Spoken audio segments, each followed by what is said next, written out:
Olá, bem-vindas e bem-vindos ao podcast do Monitor do Novo Debate Econômico.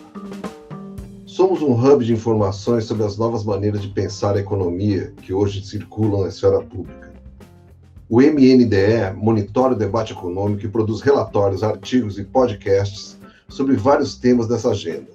Além disso, criamos em nosso site um glossário com os principais termos e conceitos das áreas de economia, meio ambiente, igualdade de gênero e igualdade racial. Tudo isso você encontra no endereço novodebateeconomico.org.br.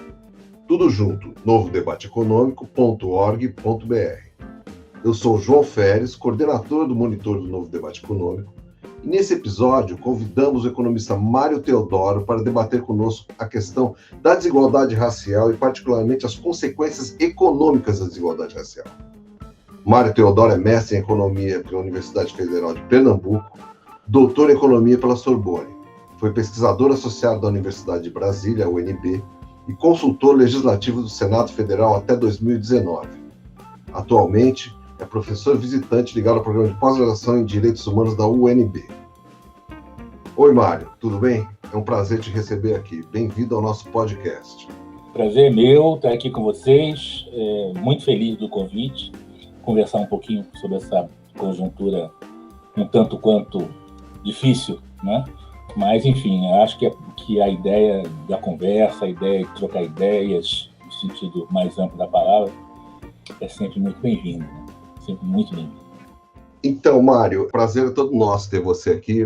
Na verdade, você é o segundo podcast, você está inaugurando essa iniciativa quase, que é o Monitor do Novo Debate Econômico, que tem por finalidade exatamente discutir o âmbito da economia, ou a discussão econômica, quando ela começa a levar em consideração fatores que até pouco tempo não eram levados em consideração. Por exemplo, como a questão da igualdade racial, a igualdade de gênero, questões relativas ao meio ambiente. E eu sei que você tem uma experiência bastante larga assim, a respeito desse debate, particularmente da questão racial, né? A gente até teve em fóruns discutindo essas questões anteriormente e tal.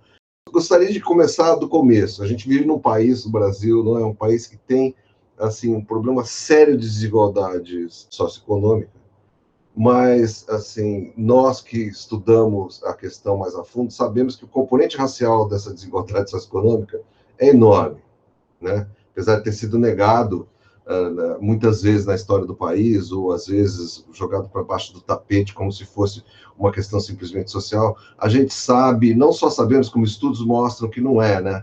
Ou seja, que tem um componente racial. Assim, como você vê a questão da desigualdade colocada da perspectiva racial dentro do debate mais geral da desigualdade no Brasil nos dias de hoje? Ou seja, essa evolução que a gente teve nos últimos anos, você viu mudanças? Como você vê isso? Sim, eu acho que, acho que tem um problemazinho aí na nossa área de ciência econômica, que é a economia ainda não conseguiu perceber a extensão, o tamanho da questão racial para o próprio funcionamento do sistema econômico. Veja que eu estou falando de um sistema econômico cuja clivagem racial, e eu estou falando do Brasil, remonta ao século XVI.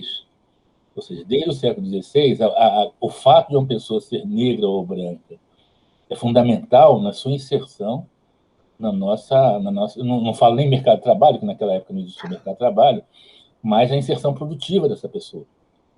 Então, nós temos aí um passado e um legado racial importante para ser levado em consideração quando vamos estudar a própria ciência econômica. O problema é que a ciência econômica, como paradigma, não incorporou a questão racial. Você pega os grandes paradigmas de ciência econômica, por exemplo, o paradigma marxista, você tem a desigualdade não entre as pessoas, mas desigualdade em termos de inserção de classe. Mas você parte do pressuposto, no modelo marxista, de que os homens são iguais, simplesmente se inserem em classes diferentes, tanto que os que se inserem nas classes subalternas terão toda a condição de alçarem ao poder depois de uma revolução. Então, você está trabalhando com homens iguais. Da mesma forma, quando você pega o paradigma utilitarista, lá, dos neoclássicos, etc., a própria função de produção, a função de preferência, para a gente falar dos dos indivíduos, né? Função de produção mais a empresa, mas a função preferência desses indivíduos, ela está calcada na percepção de que esses indivíduos são independentes, são iguais, têm vontades, e não existe diferença entre eles. Então, a ciência econômica, tanto de um lado, do lado de uma visão mais marxista, quanto do outro lado, uma visão utilitarista, não trabalham com a desigualdade entre as pessoas. Isso é fundamental para que a gente perceba o que acontece com o desenvolvimento da ciência econômica. Quando chega nos anos 40 do século passado, um grande economista chamado Gunnar Myrdal, que foi depois prêmio Nobel nos anos 70, ele foi convidado por uma instituição acadêmica americana, uma instituição de pesquisa americana, para fazer um grande trabalho sobre o negro americano. Inclusive, o trabalho chama-se O Dilema do Negro Americano. Fantástico trabalho. Agora, ele escrevendo depois sobre esse trabalho, falou o seguinte: a economia não dá conta. Essa teoria econômica não dá conta de uma realidade de valores onde os homens são vistos como desiguais. A gente vai ter que trabalhar um pouco isso. E de lá para cá, não trabalhamos isso, né? A única coisa que a teoria econômica fez, me parece, é trabalhar a perspectiva, e aí, muito do ponto de vista da econometria, das desigualdades, né? Então, um econometrista é capaz de chegar para você e falar: olha, no país tal, 30% da desigualdade é explicada pelo racismo. Ele é capaz de fazer isso, mas não passa daí. E aí eu pergunto: o que é o racismo? O que significa esse racismo? Racismo mata, racismo aleja, racismo ele adoece a sociedade. Por quê? Porque você cria uma sociedade onde as pessoas não se veem como iguais. Você cria uma sociedade onde as pessoas naturalizam, por exemplo, que 25 mil jovens morrem. Isso é naturalizado. Então, você tem um conjunto de problemas que não são percebidos pela teoria econômica nos seus cânones, né? Mas que são fundamentais para a reprodução dessa própria economia. E aí eu pego o caso do Brasil.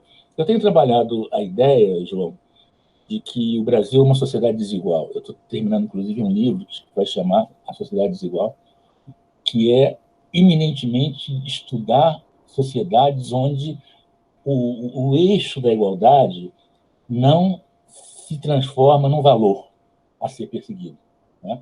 Você pode falar mal de qualquer sociedade, inclusive eu não acredito em sociedades iguais, né? Nem na experiência socialista. Se não me engano, o Churchill falava, né? Eu não sei como é que vocês podem dizer que é uma sociedade igual quando tem um burocrata tomando seu vinho, enquanto tem outro limpando lá a neve lá do lado de fora, e são iguais. Tá certo. Agora, há uma procura pela igualdade, não só no socialismo, mas nas democracias modernas. Quando você fala de Estado Social, na verdade, o Estado Social é uma busca mínima de condições de vida básicas para todo mundo. Então, há uma percepção de que a busca da igualdade estruturaria a sociedade. Não é o caso do Brasil.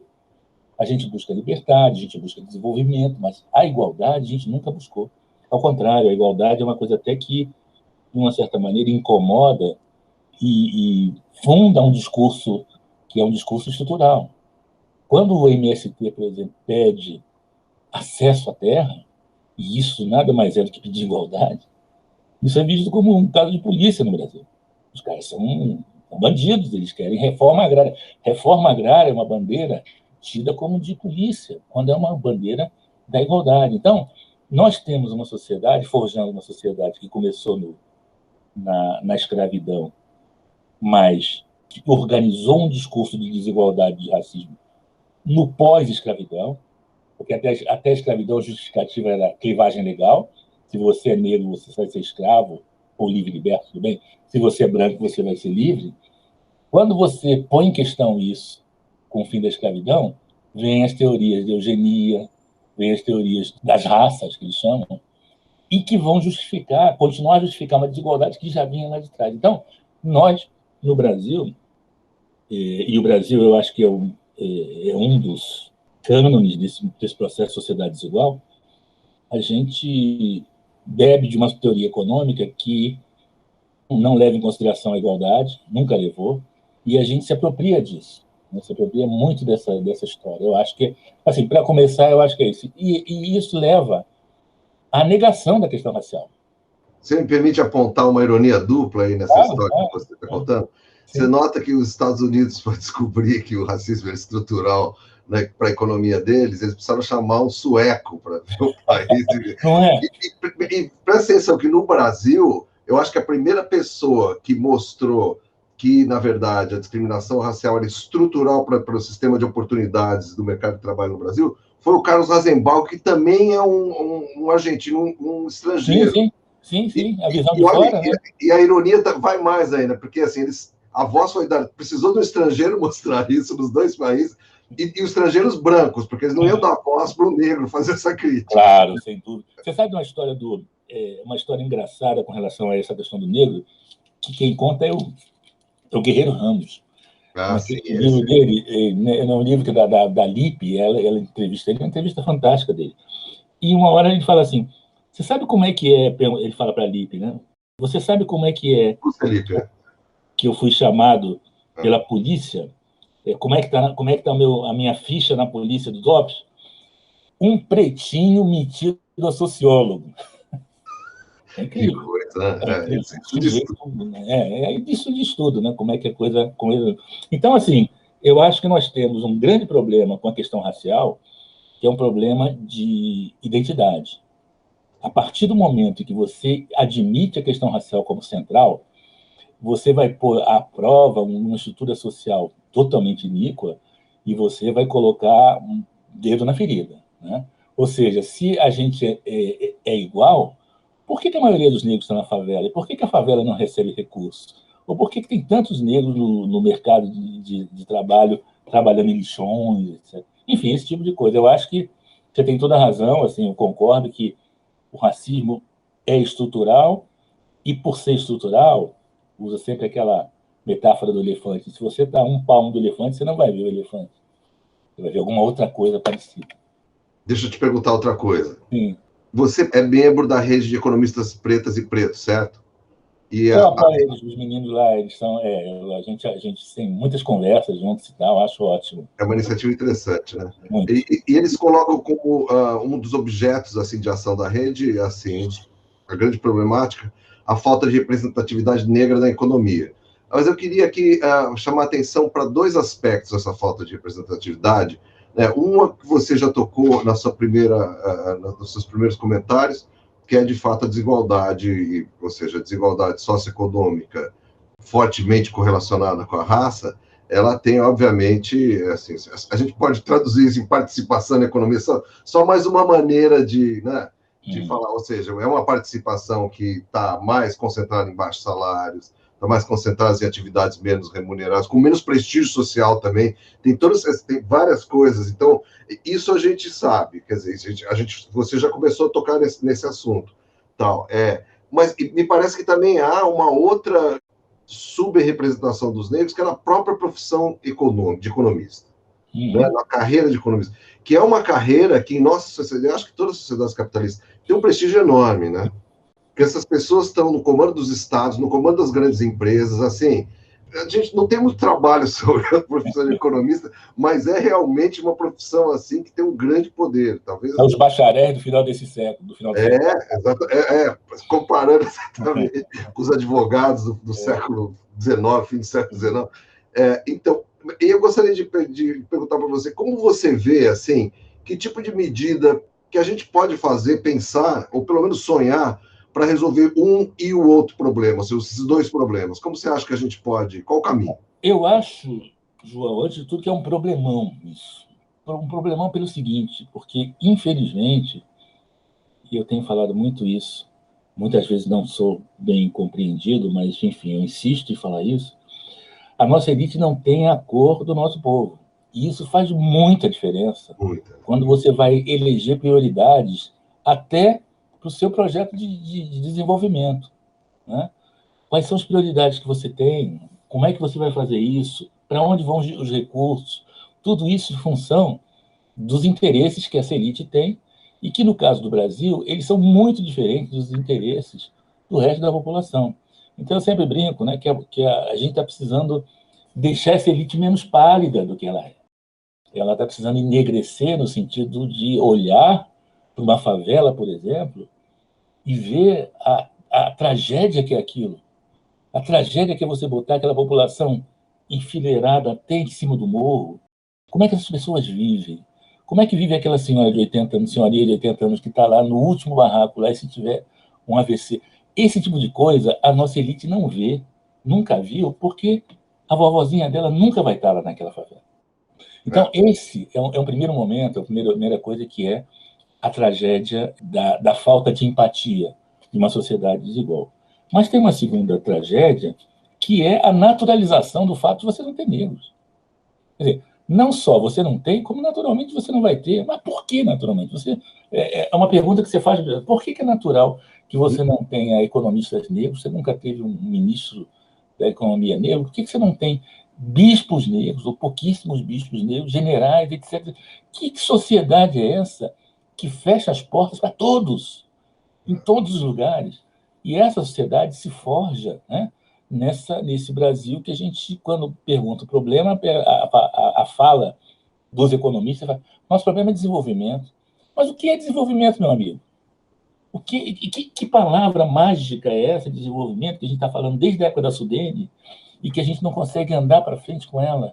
O que é desenvolvimento, entendeu? Então, o discurso do economista e o discurso do político, ele começa a ter assim, ares de objetividade, mas é totalmente subjetivo. As pessoas não sabem o que é desenvolvimento. Então, a gente é capaz até de colocar na nossa Constituição, lá, artigo 3, inciso 2, que o objetivo da nossa República é o desenvolvimento. Mas o que é desenvolvimento? Até hoje eu não sei o que é isso, eu não sei o que significa isso. O desenvolvimento é uma coisa para mim, outra para você. Para quem, né? Para quem, né? Enfim, eu acho que tem esse tipo de coisa. Acho que a nossa tragédia é essa, mas tem uma coisa que a nossa geração, João, pode se orgulhar, que eu acho, a gente apanhou muito. Aliás, apanhou não, apanha muito. Mas a gente fez as cotas. A gente conseguiu fazer as cotas, com todos os problemas das cotas.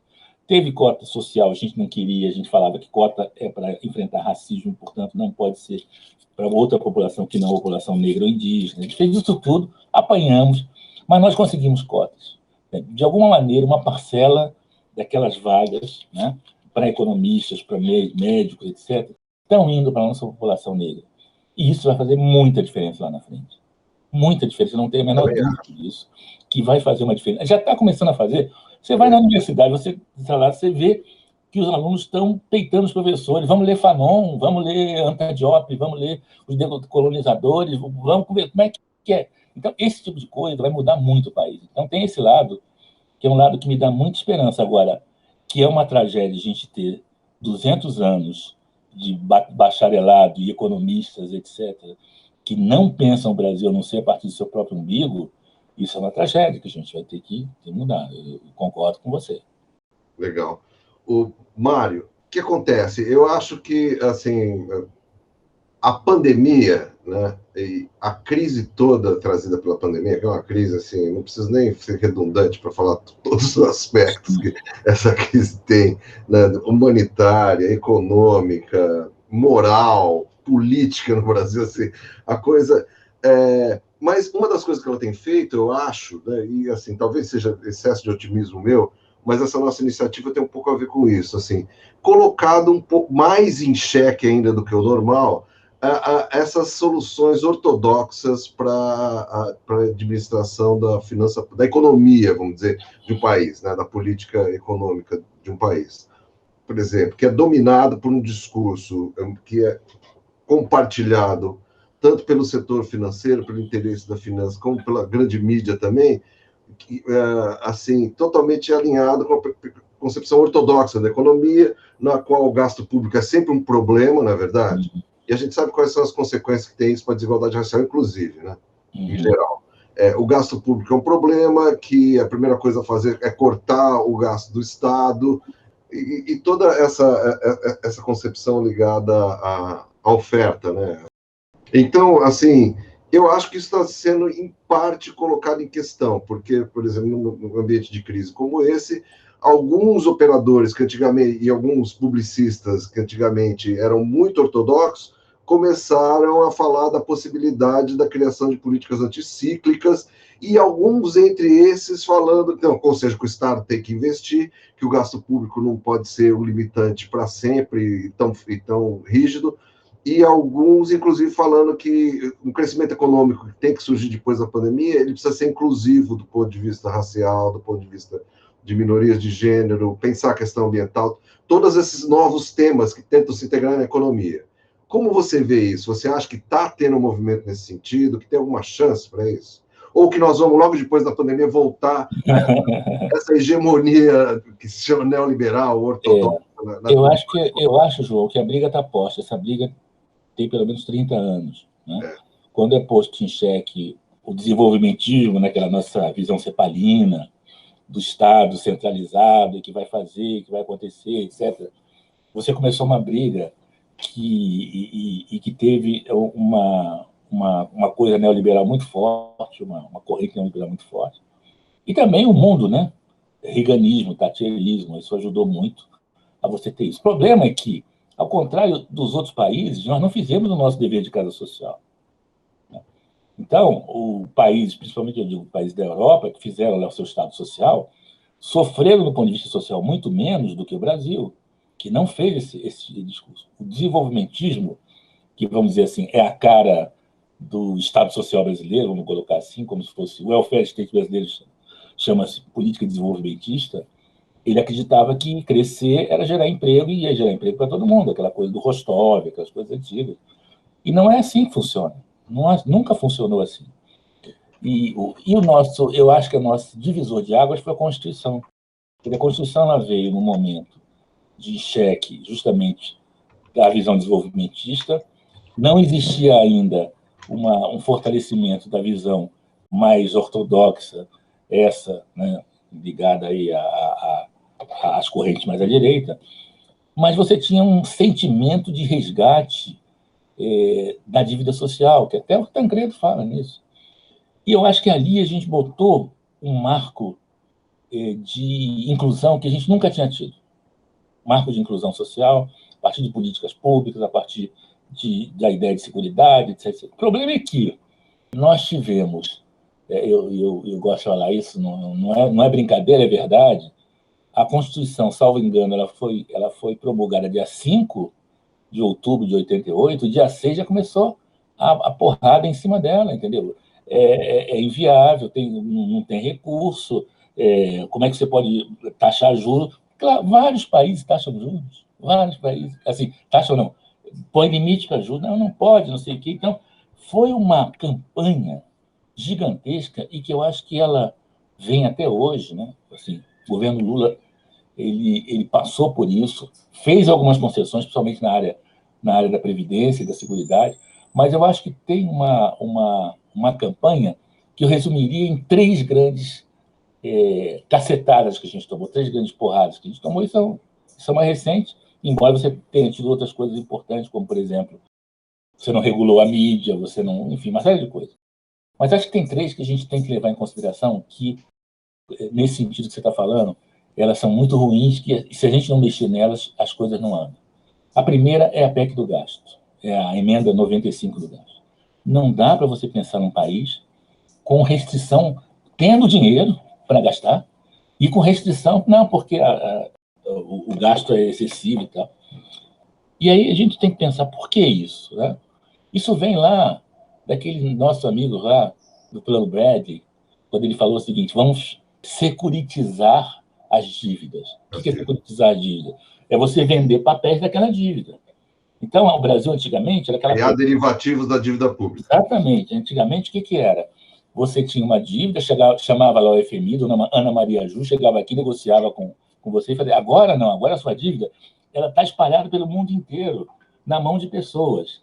E essas pessoas têm papéis. Então, o meu interlocutor, eu, ministro da Economia, não tem interlocução com a minha base populacional, mas sim com os credores lá dos papéis. Então, eu tenho que fazer para eles o seguinte: tem que diminuir o gasto aqui, porque senão os credores podem baixar o preço desses papéis, pode acontecer uma coisa... Entendeu? Então, mudou a interlocução da política econômica.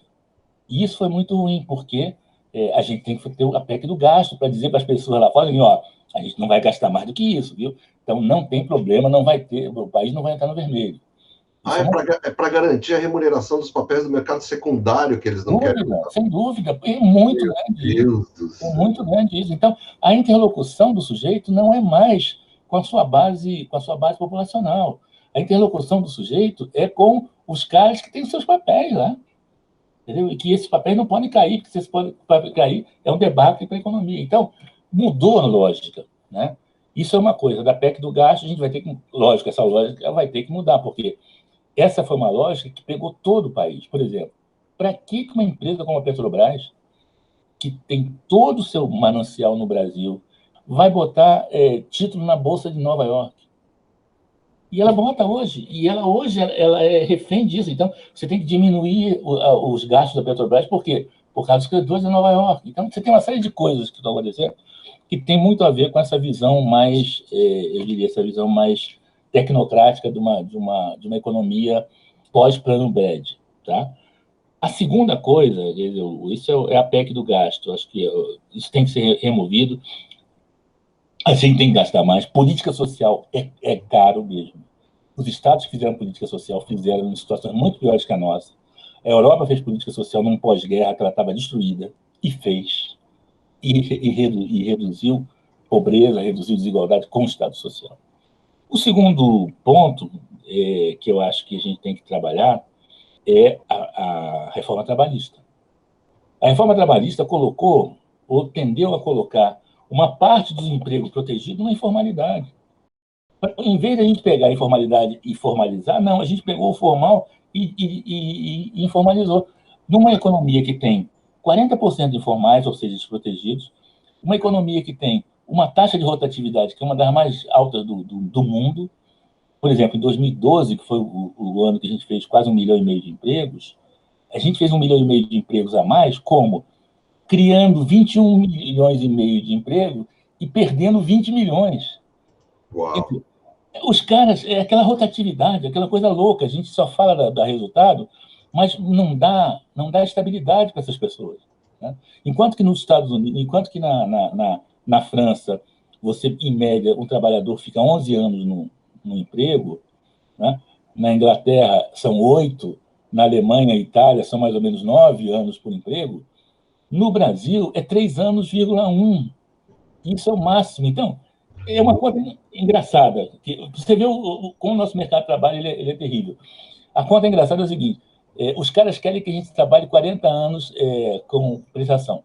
Mas se você for somar o tempo médio que ele fica empregado, mais o tempo médio que ele fica desempregado, um trabalhador médio só vai conseguir se aposentar com 55 anos de mercado de trabalho. Nossa! Entendeu? Então, umas coisas assim que é incrível que acontece. As pessoas... Então, tem essa coisa da reforma previdenciária, ou da reforma trabalhista, que é muito sacana, que é para atender a um público de empresariado muito restrito, muito ruim, e que faz muito mal. E a terceira, já que eu falei a primeira, que é a PEC do gasto, né, a emenda do gasto, e a segunda, que é a reforma trabalhista, a terceira é a reforma da Previdência, que é criminosa. A reforma da Previdência é uma das coisas mais criminosas que eu vi. E eu estou falando isso, João, porque eu estava lá no Senado quando a gente montou quer dizer, eu fui convidado para trabalhar numa CPI da Previdência, lá com o senador Paim. É criminoso o que os caras fazem. Porque os caras eles querem acabar com a Previdência pública para entregar tudo para a Previdência privada, tendo um exemplo do Chile de que, com as estabilidades que você tem, você pode quebrar esse sistema como um todo. E mais, tem uma grande sacanagem no meio, que é o seguinte, eles falam, porque a Previdência não é superavitária, ao contrário, ela é deficitária.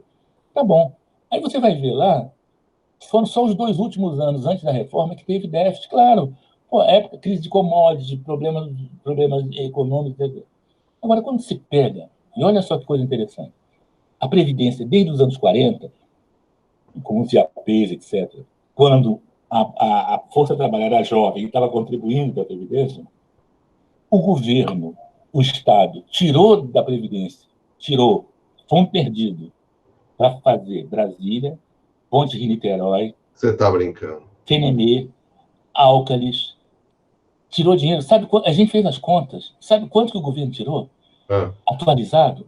De 5 a 7 trilhões. Meu Deus do céu. De reais.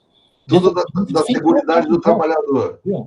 E aí o cara fala, não, aí o burocrata vem, não, peraí, mas está deficitário, a gente está com bilhões de... Então, assim, é uma sacanagem, desculpem o termo, né? Claro. É uma, enfim, vai botar de novo, é uma maldade que se faz com o trabalhador e que tem que ser revisto. Então, esses três, vamos dizer, pilares do desmonte são os três que a gente vai ter que olhar com muito carinho nesse começo, para você voltar a ter uma sociedade que possa ser mais igualitária. A proposta do Estado, na parte da Constituição Cidadã, é um pouco botar o pé no que a gente nunca botou antes, que era justamente a igualdade. Daí porque ela incomoda tanto e ela é totalmente atacada com relação à questão social. Bem legal. Você quer falar mais alguma coisa? Bom, eu queria inicialmente agradecer essa oportunidade de estar conversando aqui sobre essas questões que eu acho que são questões que a gente vai levar. Essa década vai ser a década dessas questões. Lembro que as coisas não estão boas, ainda há, apesar da fragilidade do governo da direita, ainda há uma onda conservadora muito grande. O ano que vem vai ser o ano de discussão das cotas, continuidade ou não das cotas, que as cotas são fundamentais nesse processo. E sem falar nos problemas acumulados desse século, né? Que são os problemas atinentes à mortalidade de jovens negros, a situação das mulheres negras e seus filhos, a questão quilombola, que é uma questão muito, muito, muito relevante. Enfim, nós temos aí, não vai faltar campo de luta para a gente, não. Ao contrário, a gente vai ter muito trabalho e a gente vai ficar com as barbas mais brancas ainda, viu, João? Pô, Mário, queria te agradecer muito pela participação aqui. O nosso podcast entrevistou o economista Mário Teodoro. Muito obrigado, Mário, novamente. Grande abraço. Um abraço. É isso. Esse foi o segundo podcast do Monitor do Novo Debate Econômico. Caso você queira entrar em contato conosco ou ter mais informações sobre o Monitor, entre no site novodebateeconômico.org.br e siga nossos perfis nas redes sociais. O MNDE é sediado no Instituto de Estudos Sociais e Políticos da UERJ, o IESP, e é um projeto do Laboratório de Estudos de Mídia e da Esfera Pública, também sediado no IESP. Temos parceria com o Modern Monetary Theory, o MMT, com o Centro Brasil no Clima, CBC, com o GEMA, o Grupo de Estudos Multidisciplinares da Ação Afirmativa, com o Pluraliza e com o Instituto Política por, de e para Mulheres. Muito obrigado a todos e a todas e até o próximo episódio.